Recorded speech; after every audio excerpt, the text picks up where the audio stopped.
ഞാനൊരു വാക്ക് മാത്രം പറഞ്ഞുകൊണ്ട് അവസാനിപ്പിക്കുകയാണ്. ഇത്തഖില്ലാഹി സുബാഖുൻസ്, എവിടെയാണെങ്കിലും നമ്മൾ തഖ്വയുള്ളവരാവണം. വഖാലിഖിൻ നാസ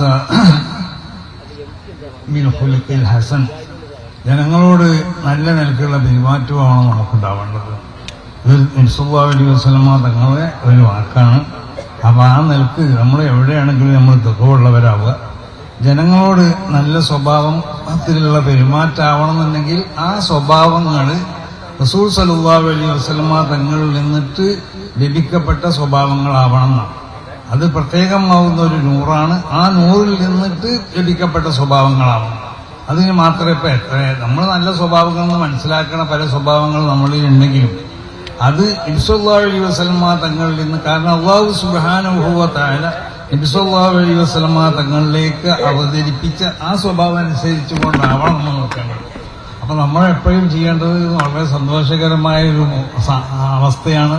നമുക്ക് എല്ലാവരും കൂടിക്കൊണ്ടിട്ട് ആരും ഭിന്നിച്ചു നിൽക്കാതെ എല്ലാ നിലക്കും വളരെ സന്തോഷത്തോടു കൂടിയുള്ള ഒരു സംഘമാണ് ഇവിടെ നമ്മൾ സംഘടിപ്പിച്ചിട്ടുള്ളത്. പക്ഷേ വാർത്താ മാധ്യമങ്ങളോട് പ്രത്യേകമായി പറയാനുള്ളത്, സംസ്ഥയുള്ള ജമിയത്തുൽ ഉലമ എന്നുള്ളത് ഒരു വലിയൊരു സംഘടനയാണ്. വ്യക്തികൾക്ക് മാന്യത ഉണ്ടാവും, അവർക്ക് ചില ഇറവുകളൊക്കെ ഉണ്ടാവും, അതുപോലെ സംഘടനകൾക്കും ഉണ്ടാവും. അപ്പൊ സമസ്ത കേരള ജമിയത്തുൽ ഉലമയെ ഇകഴ്ത്തുന്ന നിലക്കുള്ളതായ ഏതെങ്കിലും വാർത്തകൾ, ഞാൻ രാവിലെ ഒരു ചാനലിന്റെ ഒരു പ്രധാനപ്പെട്ട ചാനൽ, ആ ചാനലിന്റെ പ്രത്യേക അതിന്റെ ഉത്തരവാദിത്തപ്പെട്ട ആളോട് ശകാരിച്ചു രാവിലെ. കാരണം സമസ്ത കേരള ജമിയത്തുൽ ഉലമ വഴങ്ങിയെന്നൊക്കെ പറഞ്ഞാൽ ഇവിടെ ആരെങ്കിലും വെടിയേറ്റ് വന്നീന, തോക്കേറ്റ് വന്നീന, ഉണ്ടായിട്ടില്ല. വളരെ സൗഹൃദമായ നിലക്ക് നമ്മൾ എല്ലാവരും ഒന്നിച്ചു നിന്ന് പ്രവർത്തിക്കുക എന്നുള്ള നിലക്കുള്ള ഒരു തീരുമാനത്തിലെത്തി. ആ നിലക്ക് നമ്മൾ നല്ല ഒരു വിട്ടുവീഴ്ച എല്ലാവരും കൂടി ചെയ്തപ്പോൾ സമസ്ത കേരള ജമിയത്തുൽ ഉലമ വഴങ്ങിയിരുന്നു. ഈ സമസ്ത ആരാണ് ഈ വാർത്ത കൊടുക്കണമെന്നാണ് ഞാൻ എന്നോട് ചോദിച്ചത്. ഞാനതിന് മറുപടി ഇവിടുന്ന് പറയുന്നു. അതിന്റെ അടിസ്ഥാനത്തിൽ പറയണം, സമസ്ത കേരള ജമിയത്തുൽ ഉലമ വഴങ്ങി. അല്ലെങ്കിൽ നമ്മളെ ഈ നെഞ്ചൊക്കെ എന്ന് പറഞ്ഞാൽ ആര് വെടിയേറ്റ് വന്നാലും ആ നെഞ്ച് കാണിച്ചു കൊടുക്കണതായ നമുക്കുള്ള ഇത് മനസ്സിലാക്കണം. അപ്പൊ അതുകൊണ്ട് ഇവിടെ കൂടിയവരോട് പറയാനുള്ളത്, സമസ്ത കേരള ജമിയത്തുൽ ഉലമക്ക് ഒരു പോറലും ആരും ഏൽപ്പിക്കാൻ വേണ്ടി ശ്രമിക്കരുത്. സമസ്ത കേരള ജമിയത്തുൽ ഉലമയെ ശക്തിപ്പെടുത്തണം, അതിനെ സ്നേഹിക്കണം, അതിനെ ബഹുമാനിക്കണം. വഴങ്ങിയെന്നോ അല്ലെങ്കിൽ കുഴങ്ങിയെന്നുള്ള വാർത്തകൾ കൊടുത്തുകൊണ്ട് ഈ പ്രസ്ഥാനത്തിന് അതിന്റെ ശക്തി നശിപ്പിക്കാൻ ഏതെങ്കിലും ചാനലുകൾ ശ്രമിക്കുന്നുണ്ടെങ്കിൽ ആ ചാനലുകളെ ഒറ്റപ്പെടുത്താൻ സമസ്ത കേരള ജമിയത്തുൽ ഉലമയുടെ യാതൊരു സംശയമില്ല എന്ന് എല്ലാവരോടും പ്രത്യേകമായി കൊണ്ട് ഉണർത്തിക്കൊണ്ടിട്ട് ഈ നൽകിയതായ സ്വീകരണത്തിലേക്ക്, ഈ രാജകീയമായ സ്വീകരണത്തിലേക്ക് നന്ദി എന്നുള്ള വാക്കിൽ അവസാനിപ്പിക്കുക. അല്ലാഹു സുബ്ഹാനഹു വ തആല ഇതിന്റെ സ്വാലിഹായ അമലായി കൊണ്ട് കബൂൽ ചെയ്യട്ടെ.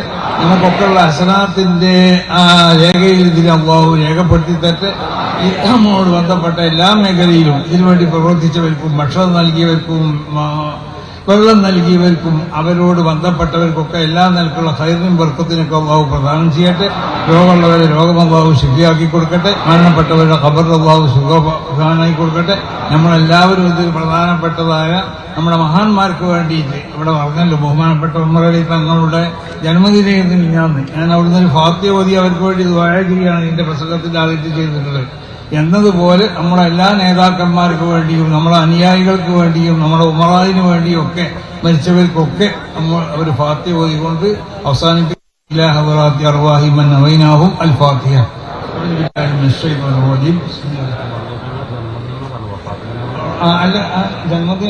ജന്മദിനാണ് അത് ഞാൻ മറന്നു. വഫാത്ത് ദിനാണ് കേട്ടോ. ഒരു ബഹുമാനപ്പെട്ട ഒരു പൈസ ഒന്നല്ല, വഫാത്ത് ദിനം 2 ദിവസം മുമ്പ് ഇരുന്നാണ്. ഞാൻ ആലപ്പുഴ വെച്ചിട്ട് ആലപ്പുഴ വെച്ചിട്ട് ഫാത്തിഹ ചെയ്തിട്ടുണ്ട്. അപ്പം അവർക്കും മറ്റുള്ള എല്ലാ സാദാത്യങ്ങൾക്കും എല്ലാ മഹാന്മാരാകുന്ന പണ്ഡിതന്മാർക്കും എല്ലാ സമസ്ത കേരള ജമിയത്തുൽ ഉലമയോട് ബന്ധപ്പെട്ട എല്ലാ ഉമറായിക്കും എല്ലാ മുസ്ലിമീങ്ങൾക്കും ഒക്കെ വേണ്ടിയാണ് ഈ ഫാത്തിഹ. ഇലാ ഹദ്റാത്തി അർവാഹി മൻ നവൈനാഹും അൽ ഫാത്തിഹ. أعوذ بالله من الشيطان الرجيم. بسم الله الرحمن الرحيم. الحمد لله رب العالمين الرحمن الرحيم مالك يوم الدين إياك نعبد وإياك نستعين اهدنا الصراط المستقيم صراط الذين أنعمت عليهم غير المغضوب عليهم ولا الضالين آمين.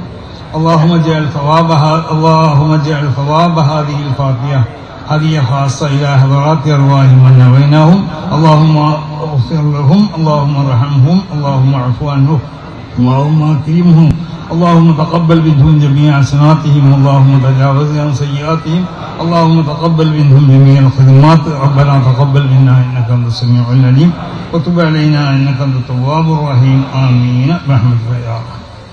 അപ്പോൾ സമയം കുറഞ്ഞതായതുകൊണ്ട് എല്ലാവരും അങ്ങോട്ട് ക്ഷണിക്കാൻ മറന്നു. എല്ലാവരും സമ്മേളനത്തിന് വരണം. അതുപോലെ സമ്മേളനത്തിനോട് ബന്ധപ്പെട്ട എല്ലാവർക്കും എല്ലാവരും ഭാഗമൊക്കെ ആണെന്ന് എല്ലാവരും ഉണർത്തിക്കൊണ്ട് അവസാനിപ്പിക്കും.